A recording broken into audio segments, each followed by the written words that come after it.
Hello everyone, இன்றைக்கி நம்ம ஒரு பிரேக்ஃபாஸ்ட் ரெசிபி தான் பார்க்க போகிறோம். அதுக்கு ஃபஸ்ட்டு ஒரு பாத்திரத்தில் 3 கப் அளவுக்கு கோதுமை மாவு எடுத்துக்கலாம். இது கூடவே பொடியாக நறுக்குன பெரிய வெங்காயம், அதுக்கப்புறம் பொடியாக நறுக்குன கருவேப்பிலை எடுத்துக்கலாம். அது கூடவே கொஞ்சம் கொத்தமல்லி தழை, இதுக்கு தேவையான அளவு உப்பு, அதுக்கப்புறம் கொஞ்சம் மிளகாய் தூள் ஆட் பண்ணிக்கலாம். ஆட் பண்ணிவிட்டு இப்போது இந்த வெங்காயம், அந்த மாவு இதெல்லாம் நல்லா மிக்ஸ் ஆகிற அளவுக்கு நல்லா கலக்கி விட்டுக்கோங்க. இப்போது இதுக்கு தேவையான அளவு தண்ணி ஊற்றிட்டு நம்ம கொஞ்சம் கொஞ்சமாக மிக்ஸ் பண்ணி எடுத்துக்கலாம். நம்ம கோதுமை மாவு மட்டும்தான் யூஸ் பண்ணணும்னு இல்லை, சிறுதானிய மாவு இந்த மாதிரி எல்லாமே நம்ம யூஸ் பண்ணிக்கலாம்.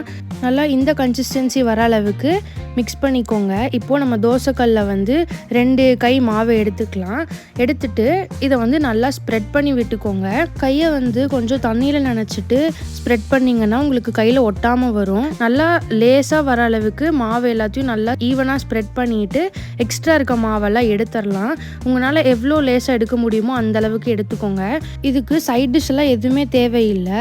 இது நம்ம அப்படியே சாப்பிடலாம். உங்களுக்கு வேணும்னா இதில் ஏதாவது வெஜிடபிள்ஸ் ஆட் பண்ணுறதுனா பண்ணிக்கலாம். நல்லா டேஸ்ட்டாக இருக்கும். இப்போது எண்ணெய் ஊற்றி நல்லா வேக வச்சுக்கோங்க. இப்போது நம்ம இன்னொரு சைடு திருப்பி போட்டுடலாம். நமக்கு கோதுமை ரொட்டி ரெடி ஆயிருச்சு. ஸோ நீங்களும் வீட்டில் இதே மாதிரி ட்ரை பண்ணி பார்த்துட்டு எப்படி இருந்துச்சுன்னு கமெண்ட்டில் சொல்லுங்கள். தேங்க்யூ.